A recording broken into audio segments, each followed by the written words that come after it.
প্রতি বছরের মতো এবারও হালুয়া বানাতে তৈরি হয়ে গেলাম। তো এজন্য আমি আসলে নিয়েছি বুটের ডাল আর এটাকে সিদ্ধ করে নিয়েছি প্রায় ১ কেজি পরিমাণের মতো আমি এখানে আমি এটাকে শিলনোড়ায় বেটে নিয়েছি। আপনারা ব্লেন্ড করে নিতে পারেন। তো একটি বড় কড়াইতে যেহেতু এটা পরিমাণে বেশি তাই বড় কড়াই নিয়েছি। এখানে ১ কাপ পরিমাণের মতো তেল দিয়েছি আর আমি এখানে ঘিটাও প্রায় ১ কাপের মতোই দিব। তো এখন এই ঘি আর তেলকে সংমিশ্রণে আমি একটু গরম করে নিচ্ছি। গোটা গরম মসলা আমি এখানে দিয়ে দিব ৪-৫টি তেজপাতা, ৪-৫টি এলাচ দানা, ৪-৫টি দারুচিনি। গরম মসলা ২ মিনিট ভাজার পর একটা সুন্দর অ্যারোমা বা ঘ্রাণ তৈরি হবে। তো তখন আমি আসলে এই বুটের ডালগুলো দিয়ে দিব যেগুলো বাটা হয়েছে। তো এগুলোকে আমি আসলে একসাথে সবগুলো দিব না। অল্প, অল্প করে আগে দিব, তারপর একটু নেড়েচেড়ে নেব।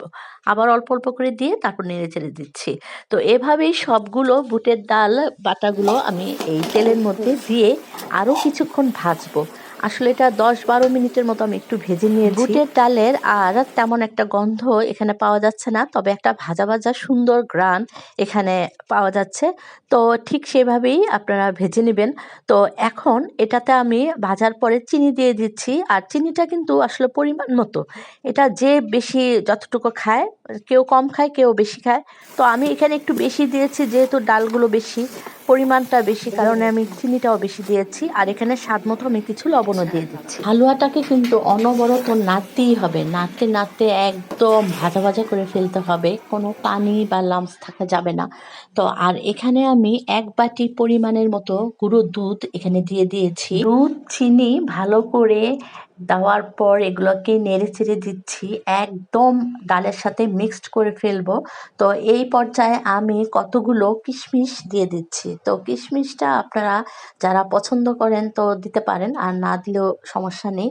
তো এখানে আমি কেওড়া জলও দিয়ে দিচ্ছি। প্রায় ১.৫ টেবিল চামচের মতো এখানে কেওড়া জল আমি এখানে দিয়েছি। এই পর্যায়ে আমি আরও ঘি দিয়ে দিয়েছি। আমি লাস্টে ঘি দেওয়ার কারণ হচ্ছে একটা ঘিয়ের ঘ্রাণ আসে।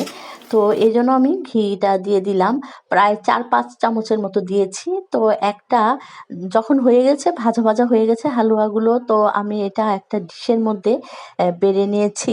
তো এইটা যখন ডিশের মধ্যে যখন বাড়বো তখন আমি এর মধ্যে ঘি লাগিয়ে দিয়েছিলাম। তারপর আবার যখন ঢেলে হালুয়াগুলো ঢেলেছিলাম, তো সুন্দর করে হাত দিয়ে স্মুথ করে উপরেও আমি কিছুটা ঘি দিয়ে দিয়েছি। তো এখন আপনারা পছন্দ মতো সাজিয়ে নিবেন। তো আমিও আমার পছন্দ মতো ইচ্ছা মতো সাজিয়ে নিলাম। তো আমি এখানে যেহেতু ১ কেজি পরিমাণে বানিয়েছি তাই অনেকগুলো হয়েছে আর ২ টো ডিশে আমি এটা বেড়ে নিয়েছি। তো এই হালুয়াটার মধ্যে আসলে যত পরিমাণের আপনারা দুধ, ঘি, চিনি দিবেন তো তত পরিমাণে এটা দেখতেও যেমন সুন্দর এবং খেতেও কিন্তু বেশ সুস্বাদু হয়। তো এটা আসলে কার, কার পছন্দের হালুয়া কমেন্টে জানাবেন প্লিজ। আর আমার হালুয়ার বুটের ডালের হালুয়া রান্না করা দেখে আপনারা ঠিক এইভাবে রান্নাটা করবেন। আসলে বাসায় ট্রাই করবেন। তো আশা করি আপনাদের ভালো লাগবে। আজকে এই পর্যন্তই। সবাই ভালো থাকবেন। আল্লাহ হাফেজ। আর আমার চ্যানেলটিকে সাবস্ক্রাইব করতে ভুলবেন না প্লিজ।